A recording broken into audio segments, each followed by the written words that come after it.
Hi everybody, it's Brett Richter. I am up here in Beausejour, Manitoba for the March season-ending ice oval race. It's beautiful weather outside today, awfully windy. No practice today due to some warm weather a couple days earlier, but racing looks really good for this weekend and we are ready to get after it. It's been a long season and the finale is here. Happy today to be spending some time talking with some of the drivers that are going to be challenging this big half mile, and after many years of trying, I've finally been able to gather one Travis MacDonald. He's local, but he's elusive. Good morning. Morning, how are you? Fantastic. Yourself? Great. Good, good. You have a long career in this ice oval stuff, don't you? I've been doing it since I was 12, not as long as some guys. Some guys have been doing it since kitty cats, but it's felt like a long time, yeah. Yeah, and your dad and the MPH team's been around for a long time. Yeah, him and Brian have been doing it for a very long time. And Barry Bennett is with your team as well? Yeah, we got Barry and his son Tyson Bennett that helps out, and we got Darren Ryback, who's been in the trailer for the last couple of years, and it's a good group of guys. It is. I think one of the things that really impresses me about your team is that you don't race the full schedule like everybody else does, but when you race, you're extremely competitive. What do you attribute that to? Years of experience. I don't know, we have good equipment, good stuff, and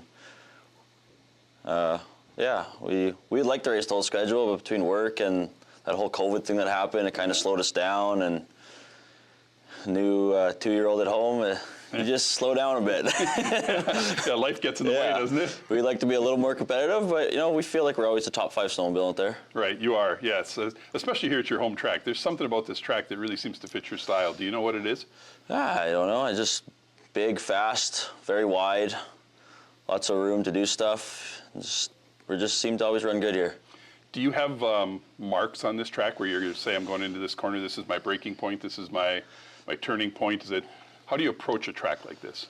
I don't know. I'm really not that technical into it. No? I just kind of go out there, and if I feel like I could drive it in deeper, I do. If I feel like I got to lift a little earlier, I do. And all depending on where the guy in front of you is doing, or if you're in the lead, you can tend to, pick your own lines and drive it in further.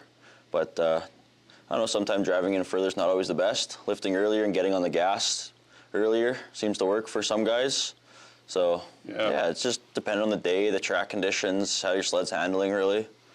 One of the things that I found interesting lately is I've been talking with individuals about other drivers that they race around. And I guess I wasn't as knowledgeable about how drivers have a particular style. Somebody like Blaine or Gunner or Matt Gady or some of the Petersons or what seem to, corner a certain way almost all the time. When you're behind them, are you knowledgeable enough about that to know that and expect it? Yeah, definitely. Blaine's going to come in the corner and pitch his sled sideways every single time. Gunner's sled doesn't move, it's just planted, right? And I think that's maybe just a difference in chassis. Our wall chassis, he'd love coming in the corner and sliding it in there. It just worked great that way, and the Hool chassis just like to be planted and rip around the corner nice and smooth. But yeah, it's just a difference, and some tracks are different, right? Like Eagle River, you come in, you throw it into turn 1 almost every time. Yeah. But 90% of the people out there are under full control of their snowmobile, so as long as you know where they're going to be, then you're good. It's that other 10%, right? There's been a couple guys out there. No names will be mentioned, but there's been a couple guys we've raced against, yep. Yeah, we'll keep that to ourselves. So when you're following somebody like that, where you understand their style, are you trying to use that knowledge against them? Yeah, definitely. You can kind of pick up their lines, and they tend to be pretty consistent on where they're going to be. But like I said, some of those guys like Blaine, Gunner, Matt, they're so fast, even if you got to almost be on their line to be keeping up with them, right? So It's kind of hard to get around them because they're already on that really fast line around the racetrack. But yeah, you do tend to pick up how wide they're coming in the corner, how tight they're exiting, how wide they're exiting to really help you pick up your own speed. Interesting. When you're running a champ final that's 15 laps, are you counting laps or are you watching the flag guy? No, I watch the flag guy. You do? Yeah, all the time. Never counted a lap in my life. Not even 3-lap, 5-lap race? No, never. No, wow, interesting. So where's your brain during those 15 laps? Oh, I don't even know. I don't know, turn left, I guess. Are you thinking engine noise? Are you thinking performance? Yeah, you definitely, when you're following someone, you're just focusing on trying to hit your marks and keep up with them. When you're in the lead, you definitely think you're hearing other things. You think your stuff's breaking. Yeah. It's weird, you know what I mean? Like, when you're in the lead, the race feels like it takes forever. When you're chasing someone, you wish there was more laps. So it's definitely a total different mindset when you're chasing or leading, and That's a great what you got to think perspective. about it. Yeah, I never thought about that. That's interesting. When your sled is going to burn down or the belt's going to go, do you sense that several laps ahead of time? Did something feel wrong right away, or is it usually a sudden change?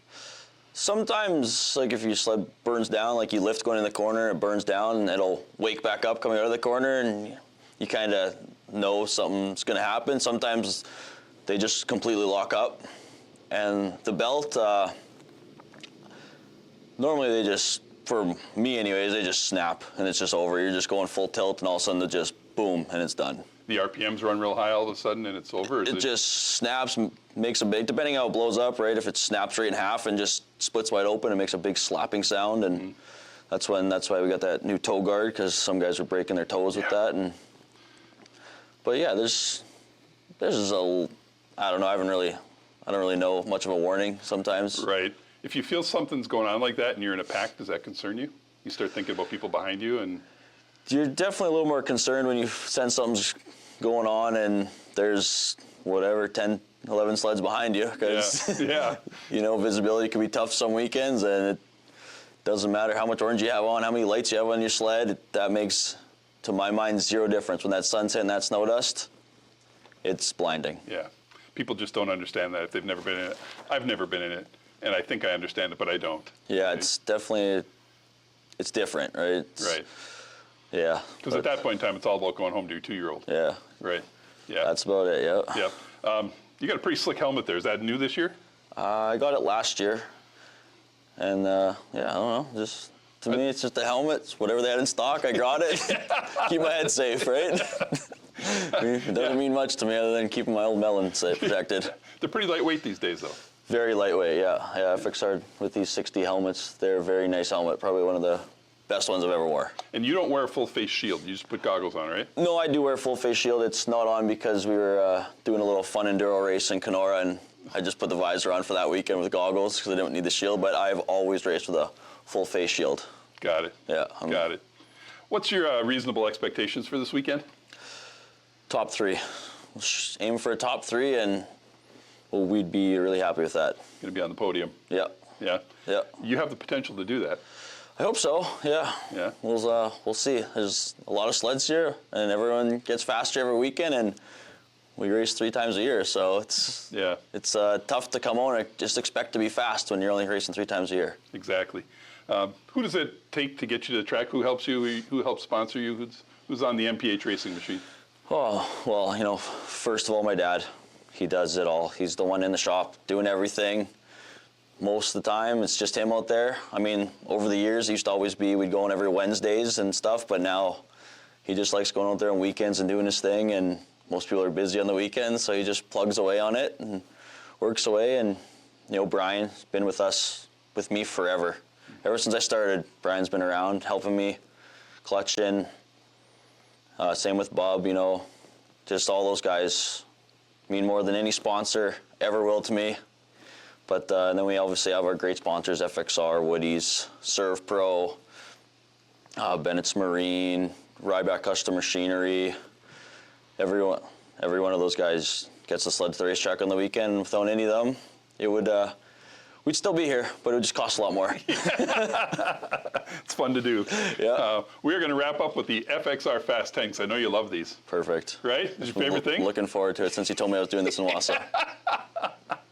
For those of you that don't know, Travis and I have a long history, so you ready? Sure. All right. Would you rather eat your favorite food every day or random food? Favorite food. Would you rather save 100 strangers or one loved one? One loved one. Would you rather be the best player on a losing team or the worst player on a winning team?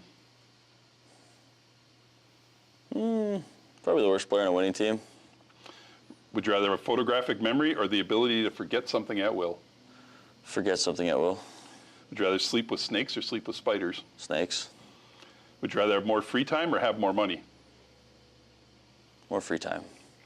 Would you rather do public speaking or skydiving? I know that answer. Oh, you know, I hate heights. Oh, really? But I would rather skydive. Would you rather work solo or work as a team? Solo.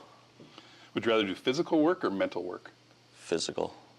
Reese's Peanut Butter Cup or Snickers? Don't screw this up. Reese's. Good answer. Good answer.